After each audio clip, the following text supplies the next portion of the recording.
Welcome to the Karen Kenney Show. Hey, you guys, welcome to the Karen Kenney Show. Oh my God.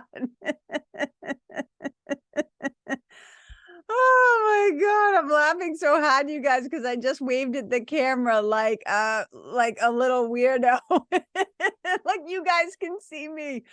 Oh my God, it's like 98% of people listen to this show and don't watch it on YouTube. So if you're watching this, hi, you just got me to see. I just waved at you like we were on Romper Room or Mr. Rogers or something.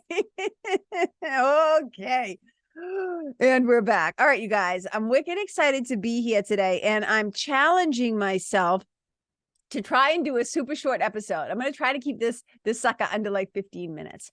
And really, it's going to be simple and straightforward and from my heart and maybe a little bit of storytelling. But what I really just want to say, I literally, if I could just say this and end the show, and I could, I guess, because it's my show, but I want to go into it a little bit. Here's what I want to say. This is what I'm going to title this thing, I think. Cut yourself some slack. Just cut yourself a little bit of slack, okay? So to cut somebody some slack, in case you're like, I don't know what that means. It means to kind of like loosen up the tight reins, to not be so hard, to not be so harsh or judgmental or like strict or shaming, right? Like let's just cut ourselves a little bit of slack. And I was thinking about this today because I was talking to one of my one-to-one clients in the Quest. And I noticed this pattern in their speech and their behavior. And I always say to my clients, you got to watch your mind and your mouth like a hawk. You got to watch the quality of your thoughts, your mind, and the quality of your words, what comes out of your mouth, but also the way that you talk to yourself internally. Right? That inner voice sometimes. And I'm not talking about the nice inner voice of spirit or love or the divine. I'm talking about that inner critic who can be wicked mean. You know what I'm saying? So we got to watch the quality of our thoughts. And one of the things I was noticing as she was talking was that she was really, I don't want to say she was trash talking herself, but it's such an unconscious habit that we often have. And we all do it usually in our own ways. Now, sometimes we get to a point where we're wicked aware and we'll just like, yeah, like for me, I'll use myself as an example and then I'll continue about my client. I'll catch myself making a mistake or doing something. And I'll be like, you're so stupid. And I stop myself now and I say, no, you're not stupid. Right? You just happen to make a mistake and you're human and you get to be human and you get to make mistakes. Right? So I catch myself now because a lot of times that voice that you're hearing in your head, it's not even yours. It was kind of implanted there. It was conditioned there. It was like hypnotized kind of in when you were a little kid and you were highly programmable. And so it's usually other people's thoughts, words, language about you, towards you, to you, that you're now still saying to yourself. So we have to be really mindful of how we're talking to ourselves. Watch your mind and your mouth like a hawk, because if you don't, what happens is that you end up having these patterns of speech where you can be really harsh to yourself, like really hardcore, like not nice. And you're not even aware because you're so used to doing it that you talk. I'm like, don't talk to yourself like an asshole, right? Like, how about a little bit more compassion? How about a little bit more understanding? How about a little bit more supportive language, right? Because you'll find yourself just talking and saying things like where nothing is ever quite good enough, right? It's like that language of like, oh, I didn't do it enough. I need to do that more. I need to do this, da, da, da, da, da. Like all these, like almost like so much of your language is a criticism or a critique of yourself.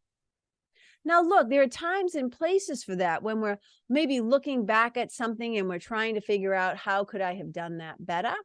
But we're looking back through kind eyes. We're looking back through, in a way that we can learn and be more expansive and open and seeing how things maybe could have been different or better or whatever.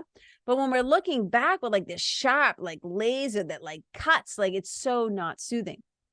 So one of the reasons why I particularly want to talk about cutting yourself some slack today, not only because it came up into my mind, like I said, because of the way that my client was speaking, and I wanted to point it out to them because that's part of the work that I do is as a pattern interrupter, right? Is I try to interrupt the patterns as I notice them, and then give some tools for self-directed neuroplasticity, meaning giving you some tools so that you can, on your own, self-directed, you're choosing to do it, interrupt the patterns of thinking, the patterns of speech, the patterns of behavior, those old fucking habits that just don't serve you, right? That tear you down, that are not uplifting, they are not supportive, they are not life-giving, they're joy suckers, right?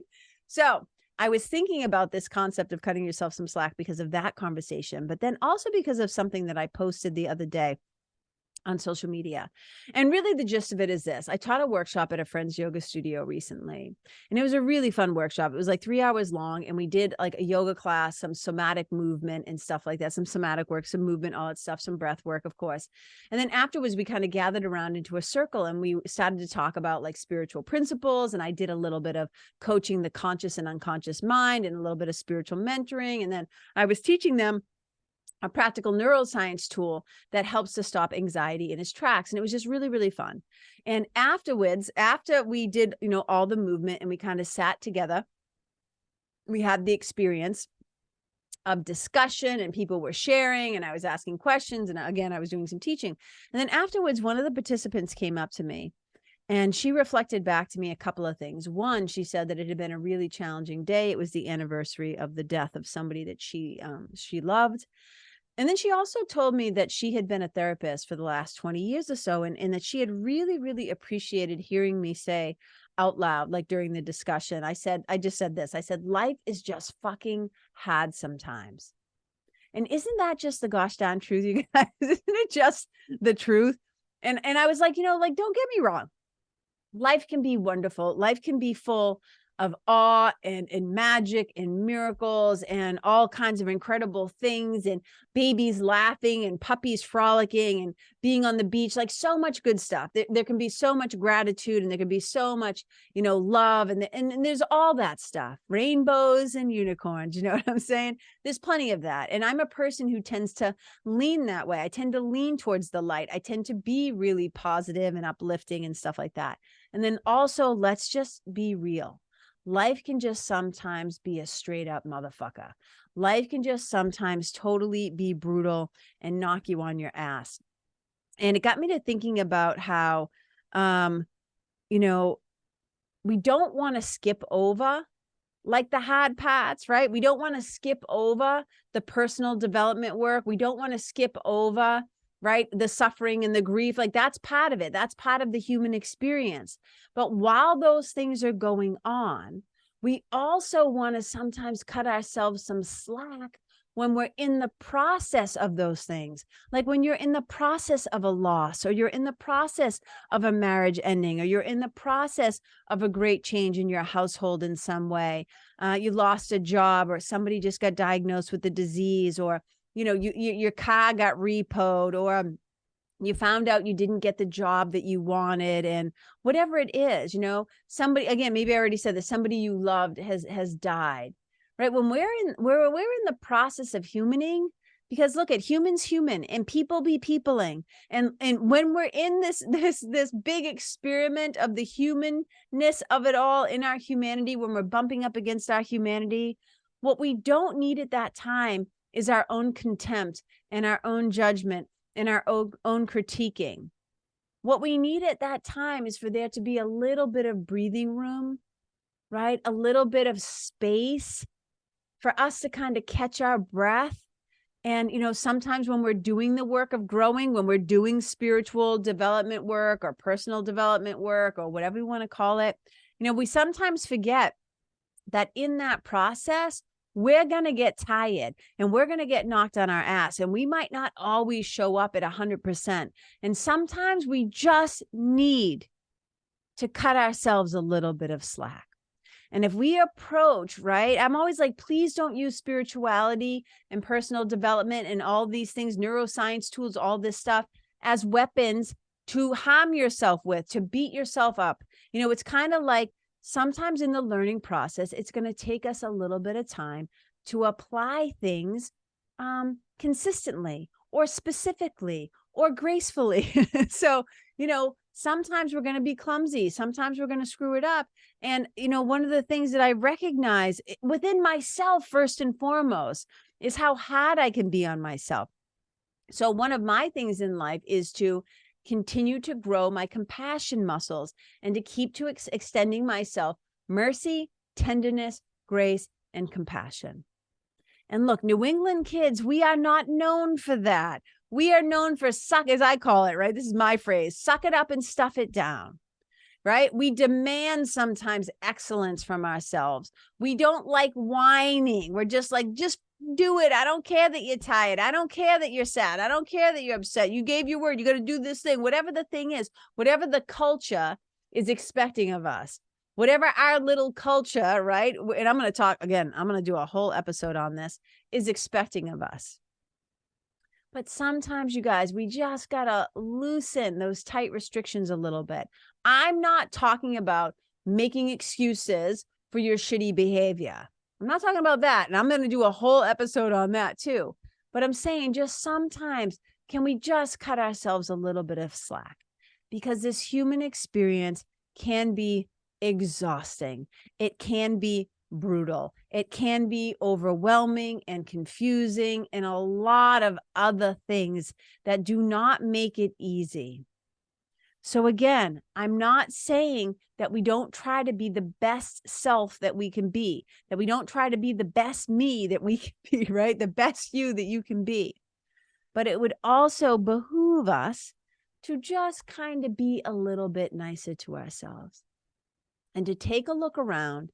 And if there's a time when you're maybe, not showing up at your best, like just take a little accountability, like look around and ask yourself, like, well, what's going on in my life right now?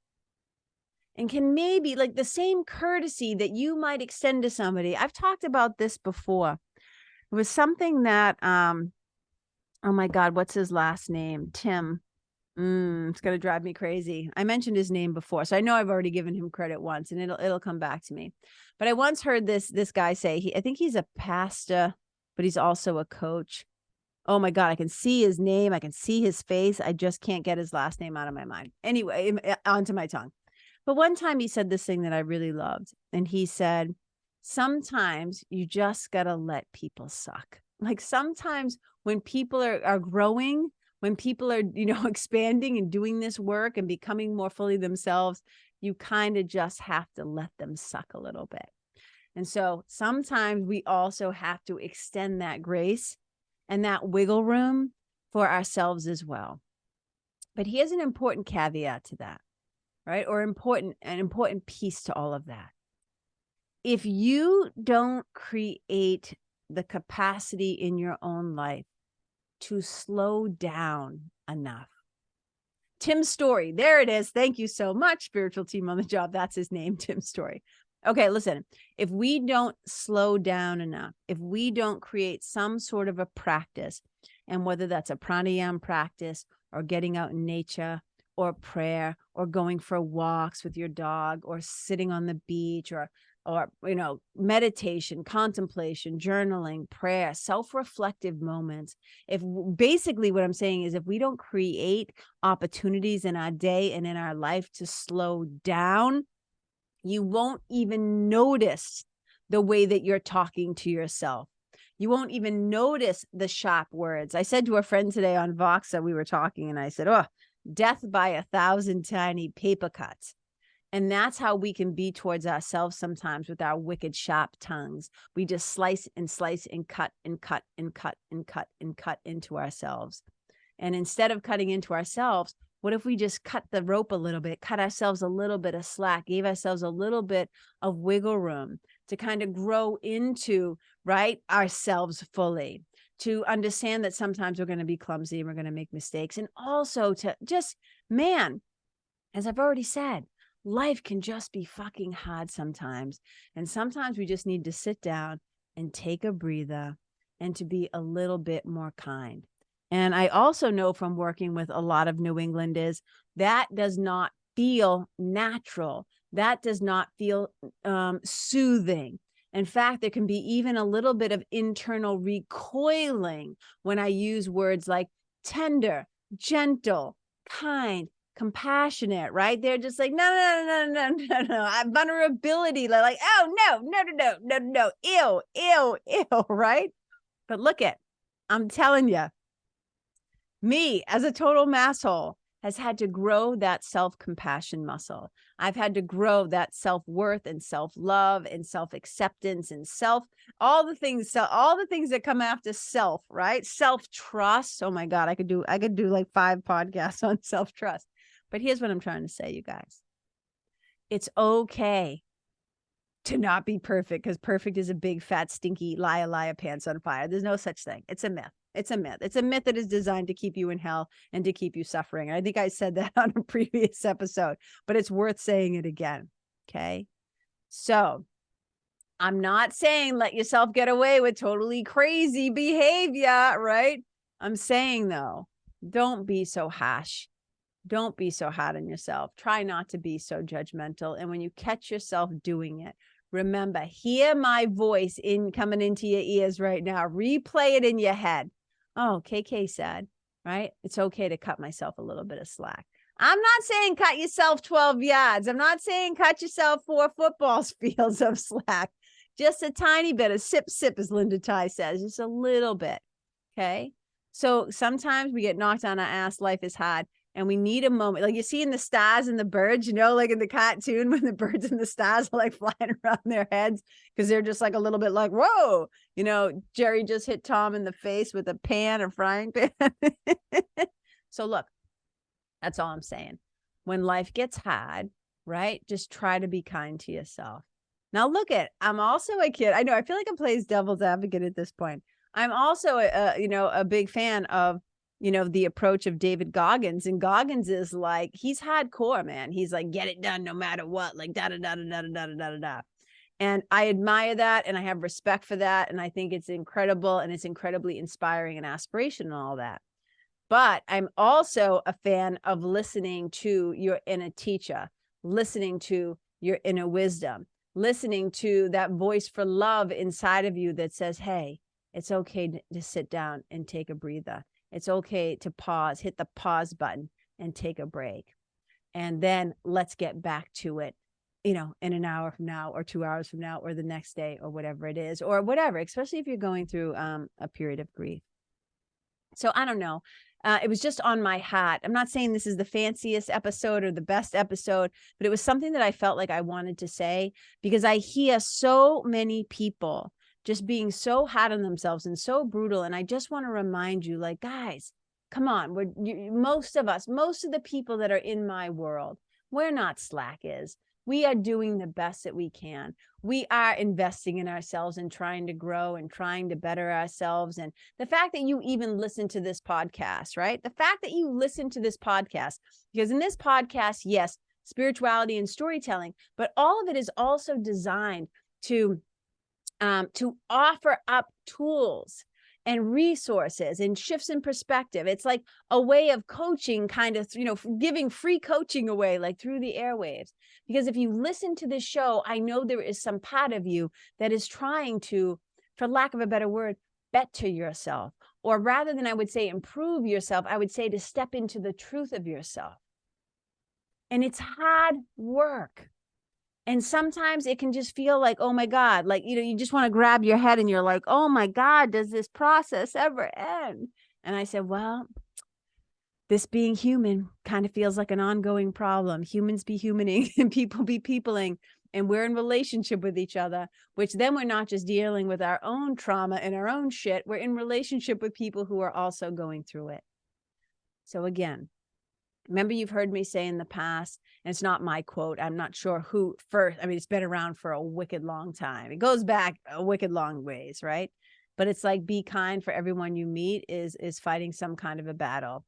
And they're not always announcing it and they're not always talking about it. So for a lot of people, life is wicked hard, but they're putting on a good act and they're putting on a good face. So, and you might be one of those people some of the times, right? We all might at different points in life. And like, even as like in the work that I do, right? And I think about yoga teachers and other people that I know who have very front facing jobs, right? Like they're not back in the warehouse stocking shelves, like they're front facing, and whether that's customer service or they're leading retreats or they're musicians on stage or whatever, they're teachers in school, teaching your children. Right? You can't show up like sobbing on the job and like snot running down your face and be like, I just had a fight with my blah, blah, blah. No, it's like you got to kind of be able to put your stuff over there and do your damn job, right? But what I'm trying to say is it's not always easy. A lot of times we're having to perform and pretend like everything is okay to get the job done. And I mean, I'm pretty much like what you see is what you get with me. There's really not a lot of performing at all with me, meaning like, you know, when I come on this show, like I'm being me. What you're seeing is what you're getting. If you meet me in real life, this is what you're going to get. So I'm not really a performative person. It doesn't mean that if I go on stage, I can't dial up the, I don't know, what's the word I want to use? The energy a little bit. Let me put it that way. I think that feels fine to say. It feels true. I guess that's the better way to say it feels true. But here's the thing, you guys, and we're back. How did I get there? And we're back. All I want to say from my heart to your heart is to just be a little bit more gentle with yourselves. Be a little bit more kind. Don't make sloppy ass excuses when you know it's like, yeah, I should get my ass up and do what needs to be done. I'm not talking about that. But can we just extend a little bit of grace, a little bit of tenderness? Because man, could the world use a little bit more of that. So you guys, wherever you go out there, all right, take your big old kind, generous, tender, compassionate heart with you, okay? Leave yourself, leave the people, leave the place, leave the animals and the planet and the environment and whoever it is that you encounter. Leave them better for having talked to you. Leave them better for having spent time with you. Leave them better for having bought your product. Leave them better for being in your presence. Wherever you go, may you be a blessing. Bye. Hey, you guys, thank you so much for tuning in to this episode of the Karen Kenney Show. I super duper appreciate your time, friendship, and support. And look, if something that I shared from my heart today somehow landed in yours, I'd love to hear about it. So please tag me on Facebook or Instagram or IG stories or wherever the cool kids are hanging out these days. And let me know what your favorite part was or what you found most helpful. You can find me over at Karen Kenney Live. That's Karen, KenneYlive. And if you're digging what I'm saying and you want to hear more, I'd be wicked grateful if you could go to iTunes and subscribe and leave a review, because you guys, that's how you'll help me to keep spreading the love. And if you can think of someone that could benefit from hearing this episode, please share it with them. I'd also love to stay connected with you. So if the feeling is mutual, please go to KarenKenney.com/freebie. and download my free guide to building your spiritual team. Until next time, my brothers and sisters, keep living in the fearless flow. Know that I see you, I appreciate you, and I love you. And wherever you go, may you be a blessing.